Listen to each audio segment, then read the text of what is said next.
Greetings, fellow armchair Imagineers. Tiki here, Tra-la-la, I'm Blue Dragon 5. and welcome to the Main Street Cinema, the show show where we discuss the finer points of filmmaking. I had a brain fart there, Dragon. I was like, "What is the intro?" I'm dumb.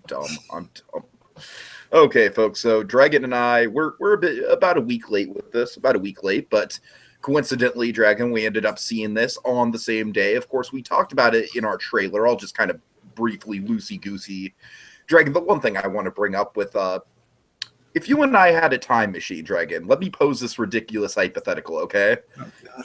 If you and I had a time machine, and the only limit... Quick question, what's the time machine look like? I don't have time to get into that right now. All right, go on. So we have time machine. The only limitation is that instead of going anywhere in time, we could just go to any point in our childhood, right? Tell me one of the first things you would want to do is go to one of those goddamn scholastic book fairs that we keep talking about, Dragon. If I had a time machine that could take me back to childhood, I would totally go to one of those scholastic book fairs, no question.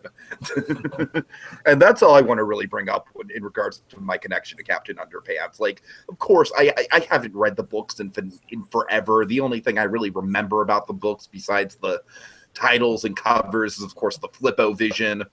But I mean, it's a part of my childhood, Dragon. It was as much a part of my childhood as Calvin and Hobbes or A Series of Unfortunate Events or The Peanuts were. You know what I mean? Just a staple of those scholastic book fairs. So that's all I got to say about the background. I'm sure we can get more on more on our thoughts on the actual Captain Underpants books in the spoiler cast. But Dragon, let's just do a quick thoughts coming in, expectations coming in, thoughts going out, and then lead into a brief freeform discussion. We'll keep this brief, we'll keep this light, we'll keep this spoiler free as we can, barring a few jokes.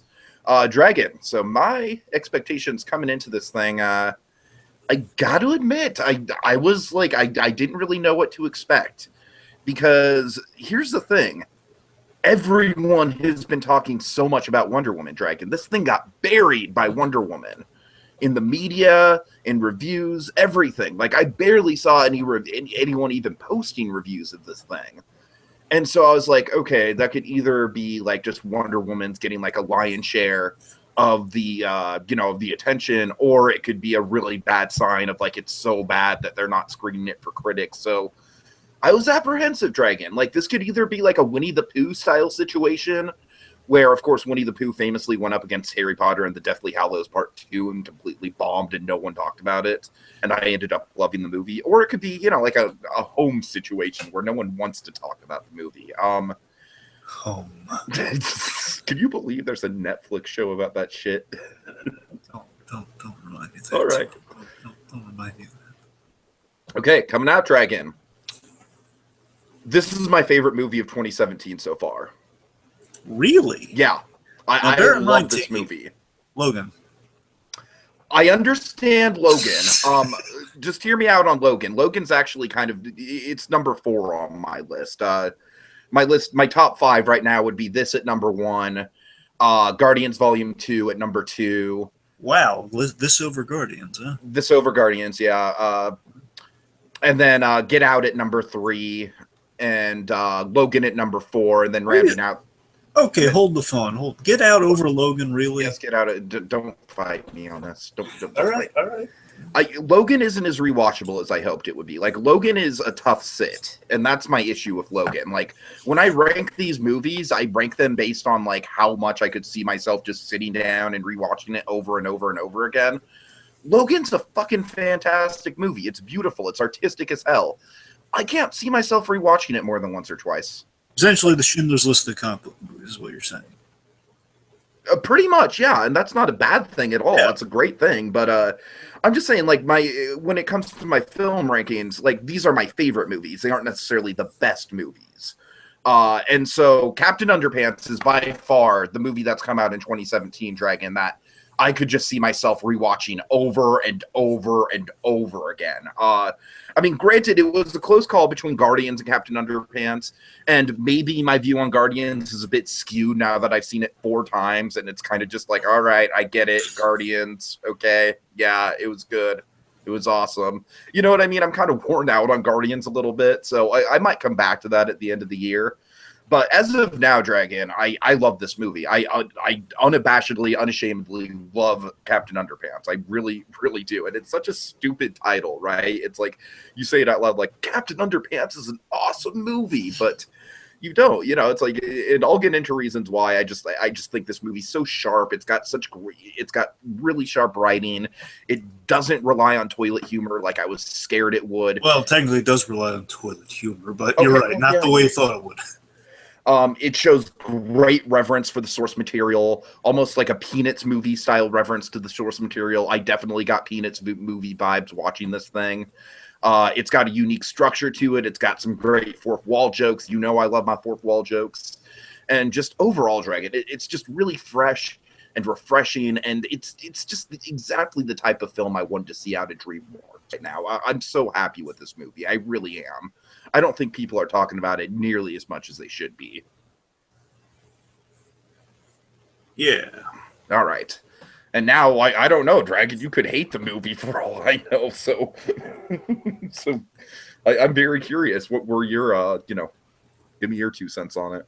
Let's see, going into the movie. Well, going into it with the expectations, Jeremy. I had very hopeful expectations because, of course, you're a fan of the Captain Underpants books, and also, it's kind of funny. I was talking over with some friends. I saw the movie with we were kind of talking over our expectations going into the movie, just based on our familiarity and nostalgia for it. I kind of noticed that with the Scholastic Book Fairs, it seems just after. Bear in mind, the thing with Captain Underpants, the only reason I dropped out, I think a lot of us dropped out, is because there was a hiatus because Dave Pilkey, he kind of dropped off the face of the earth to tend to his ailing father. So that's why we had a few years of that Captain Underpants just kind of died off. And those few years basically turned us into teenagers, and we're like, we're not going to touch Captain Underpants. Well, mainly for me, the thing I was going to point out is that it's during that time we were kind of steered towards a series of unfortunate events. That's kind of what the term was. That's a good point. That's a really good point. Yeah. I was talking over the friend. I completely forgot about that. Oh yeah, right. That is what took the place of Captain. Yep. I feel like Captain Underpants is like 1st through 3rd grade, and then Series of Unfortunate Events is like 4th and 5th grade. That sounds if I'm like tracking it in my mind chronologically, just from my personal experience. That sounds about right, I guess. Mm-hmm. Anyway, of course, for me, I had a bunch of Calvin and Hobbes in the mix as well. But right. Anyway, so just going into it, I had forget Goosebumps. I'm sorry. Go ahead. Anyway, going into it, I had hopeful expectations based on nostalgia and the love I had for Captain Underpants, and it was this sort of DreamWorks is known for having its peaks and valleys between like the real notable properties, or the films are like, oh my god, this is so good. Then there'd be films like Home, or like Home, or for example, like this one isn't, like, from what I hear, isn't terrible. Again, unfortunately I have to wait to judge it for myself. Like Boss Baby, which it's just like one of the films they put out just to kind of they have multiple I liked releases. Boss Baby quite a bit more than I thought I would, but it's nothing great, you know what I mean? Well, I'm saying something like Boss Baby, or like certain other films, I feel like they're trying to fill out a year, right? It's just feel like they're putting, that's what I'm saying. It's like not like the most well thought out. Like it's like the most, like, they're not really. It's kind of like the Cats and Wake and Sleep Beauty days, where it's like Katzenberg like is like selling the heck out of Pocahontas. Like, oh, that may have long things, like not expecting. It's like, it might be Hamlet, but it's not really. Right. That sort of thing. They get that vibe with DreamWorks a lot, where it's like some films are like, then it can be surprising at times. So in the case of this one, just going into, like, I was hoping against hopes, like, oh boy, it looks like it could be a Peanuts movie for Captain Underpants, and that's what struck me at the visual style. We really went on and on about this during the trailers. So the trailers was like, it's like kind of like adapting the style, being real faithful to the source. And it's like, for the longest time when I heard Captain Underpants was listed, there was like this laundry list of properties DreamWorks had possession of. Like, oh my god, I noticed Captain Underpants. Oh my god, when are they going to get to that? I'm dying for them to get to that. Sure. And I kept checking back periodically. I was so surprised. Like, I guess the end of last year, like, oh my god, they're working on it for 2017. Hooray! And then it was like the big question is, are they going to be really gutsy? Are they going to do it in 2D, which then the kind of the best of both worlds. It was like, we're doing the Peanuts kind of rounded 2D style. It's even better. All right. And what's cool about this movie is there's a lot of 2D in it. So I was just jumping from that into that. So again, high expectations, hoping for the best, unsure of like how it's going to turn, given DreamWorks peaks and valleys track record at times. Like, are they going to put the love in this that was with the Peanuts? Are they going to put like that sort of love into it? And coming out of it, it surpassed my expectations. Nice. Like, oh my god, so fan servicey. It was there's so many references. They added some stuff, and they added stuff that didn't feel like it was like really. It changed a few things, but the things that were like like if we're gonna bring it to the big screen, it's like it represented like I knew going into it, they're gonna blend like three books, like three different books into like a first movie without being like directly like, hey, we're gonna adapt everything verbatim, or it's like the first act's this one, second act's this one. Didn't exactly go that route. It was like a natural mixture, but also all throughout the thing there's references to essentially the entire book series in the movie. Right, yeah. Without getting into specifics, just there are references to all sorts of books from the series or in this first movie, and it's very fan servicey, and it gets the spirit of the books. It didn't shy away from certain potty humors. It had because that's the thing. Captain Underpants is one of those series that like knows it's potty humor. It knows like bathroom jokes nowadays in animation are like, oh yeah, they're so cringeworthy. In the case of Captain Underpants patented the good bathroom jokes.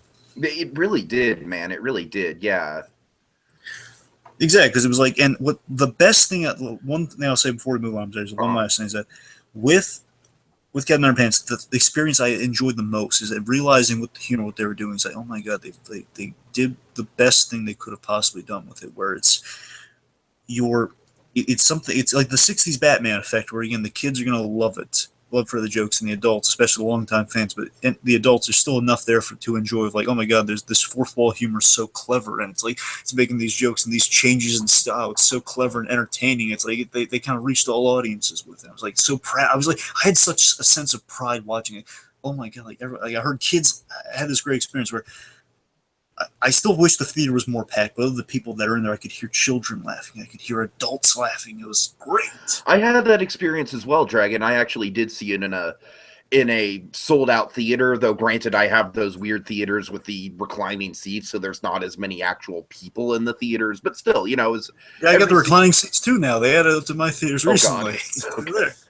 But, every seat was filled in my theater, and and I must admit, Dragon, before the movie started, I was like, oh god, are these kids going to be, like, yapping around through the whole movie, Because they were being pretty loud, as kids do, but, by the time the movie got going, I kind of appreciated it, you know what I mean? I was like, all right, this is great. Like, we've got adults over here, enjoying it, laughing at the references that we're getting, laughing at the fourth wall humor.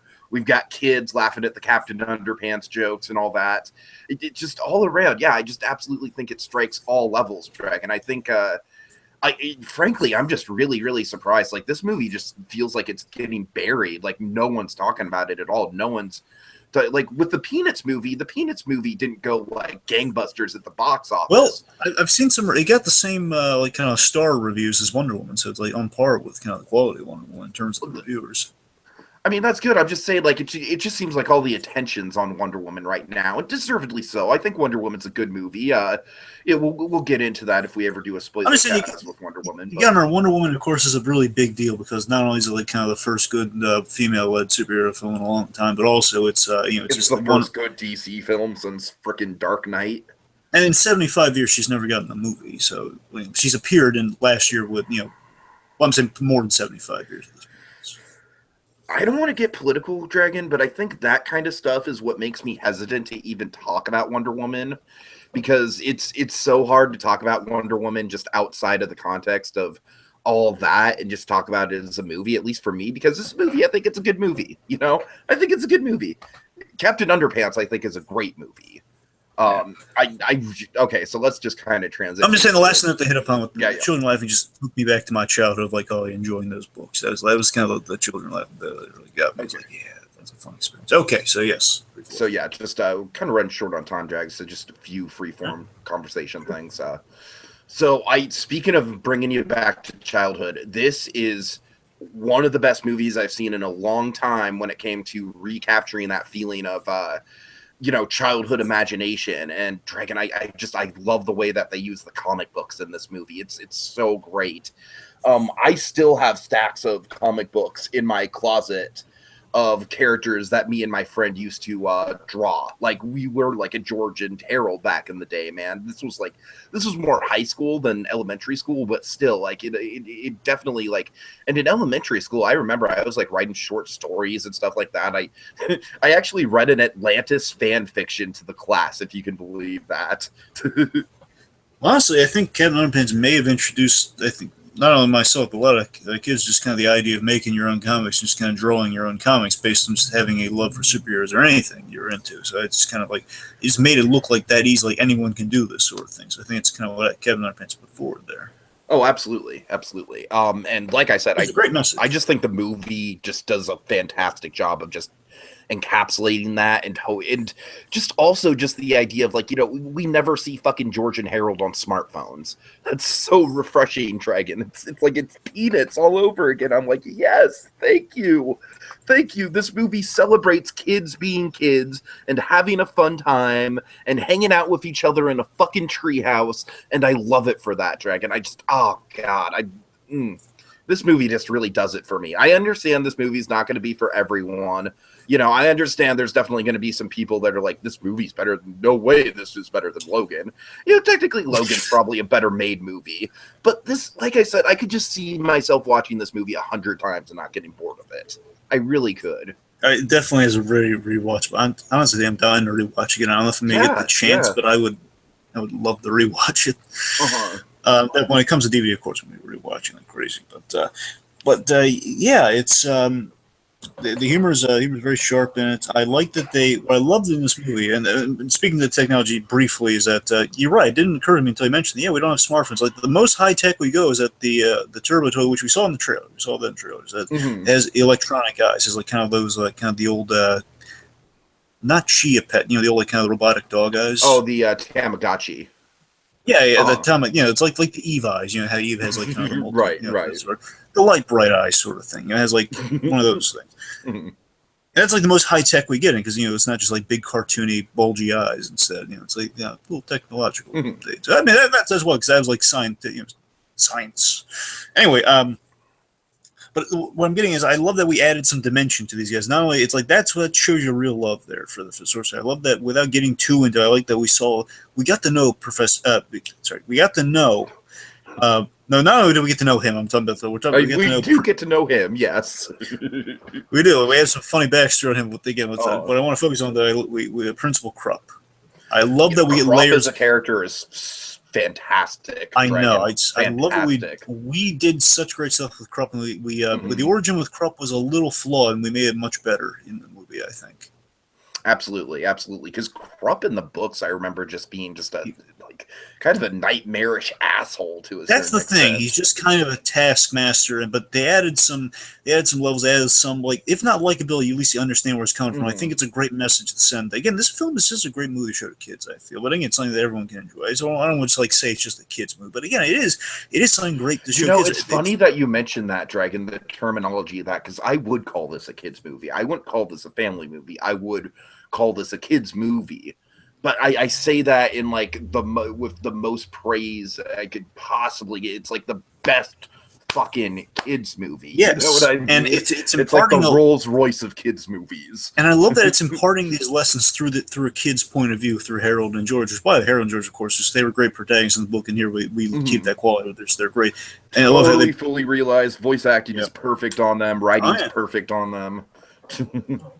Absolutely, and again, it's like with their view of Krupp, it's really interesting how we just kind of see like the layers of it. It's almost like how a child would see their parent. It's just like what their occupations are. Instead of like who they were actually human beings like you. They're actually they were a kid once, sort of deal. And again, without getting too into it, again, it's really interesting the levels we get there. We also just kind of fun one-note characters like Melvin. Who I was amazed who voiced that guy, by the way. Oh, we knew going into it who voiced him. I didn't know. Oh. Well, yes, Melvin, yes, voiced by, of course, Jordan Peele. I was when I saw that in the credits, my jaw dropped. I was like, "What? Jordan? What?"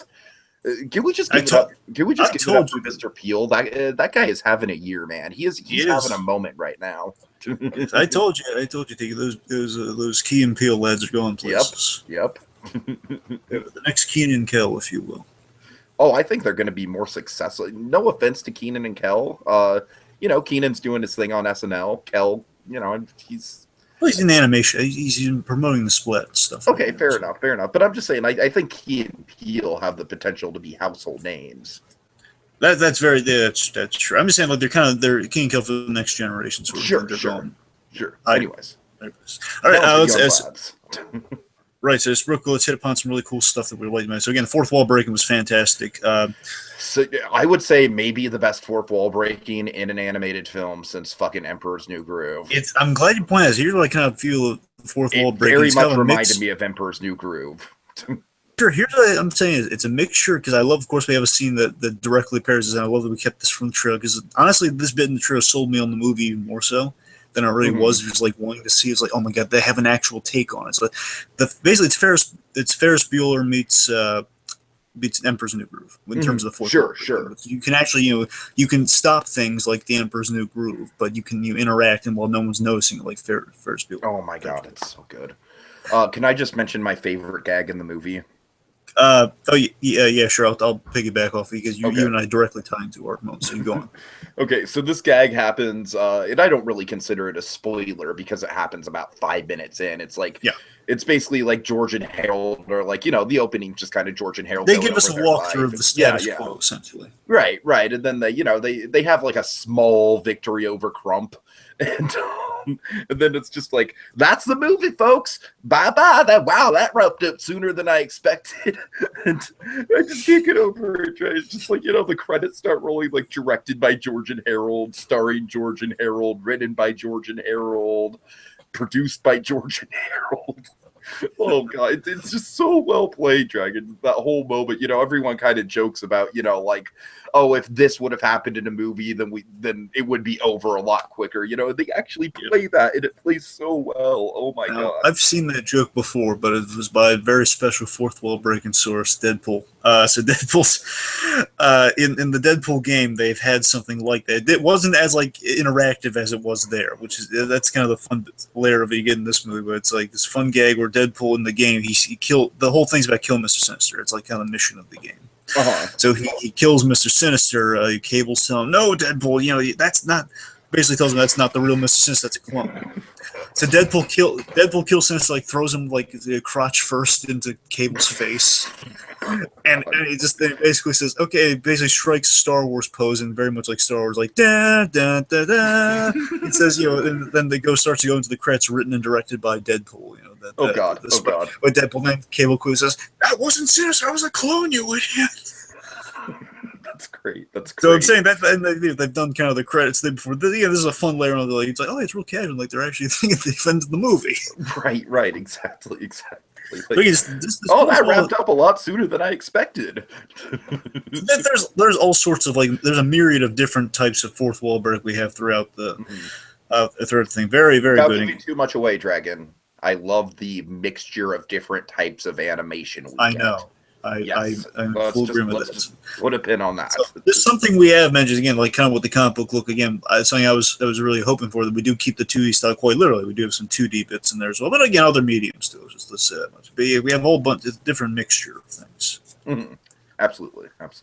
And again, it's these jokes out of left field seem like it's like Freakazoid style humor almost. It's like, I'm glad you mentioned Freakazoid, Dragon. I very much think there's a direct parallel between the character of Captain Underpants and Freakazoid, especially the way that Captain Underpants is portrayed in this movie. He's just like the idiot superhero where, like, when he's a superhero, he's more destructive than just like the bland guy that he is when he's not a superhero. It's Freakazoid meets diluted Buzz. It's like a diluted Freakazoid. It's like when Buzz Lightyear was diluted in the Toy Story films. Like he thought he was a real space ranger, and of course, no, he's not. He's crazy. Right. And and literally, there's this great bit in the movie. It goes by real quick. I hope you enjoyed it. It's when Krupp is going by. He's making the whooshing sounds like he's flying, and it just reminded me so much of the way his arms are up. pretending to fly. It's exactly how Freakazoid did. You know, the Oh, sure, right, exactly, yeah. whoosh. Oh, I love it. I love it. Folks, just seriously, like, if you know, like I said, this movie is not going to be for everyone. Like, if you're just like not into animation or not into, you know, like animated comedies, this movie's really not for you. But I kind of like, you know, I love animated comedies, I love animation, and I love the book. So this movie just it just hit me right here, Dragon. It really did. I'm with you. I think this is a fantastic film. I like I said, this is it at the very least. I think this is the most rewatchable film of 2017 so far, at the very least. And it totally blew away every expectation I had for it. That's kind of why I love going into, like, I love experiences like this, Dragon, where it's like, you know, all the hype has been on Wonder Woman this week. That's all anyone can talk about. And it got to the point where I was like wondering, like I said, I was wondering if they even had like critic screenings for it. Because I make a point not to look at Rotten Tomato scores before I go into movies. I really make a point to do that because I think so much of movie politics and so much of expectations about movies have to do with Rotten Tomatoes nowadays that I just kind of phase Rotten Tomatoes out. I pretend it doesn't exist. And so, you know, for that reason, I had no idea what the critical reception was to this. Like, for all I knew, because no one was really talking about it, I really did think there was a possibility that this film was going to be fucking awful. I really thought that was a possibility walking into it, Dragon.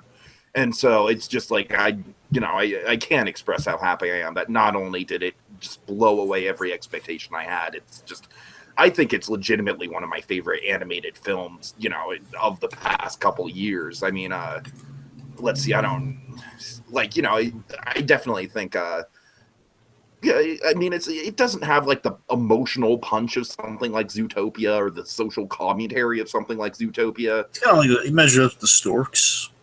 Oh, it blows storks out of the water.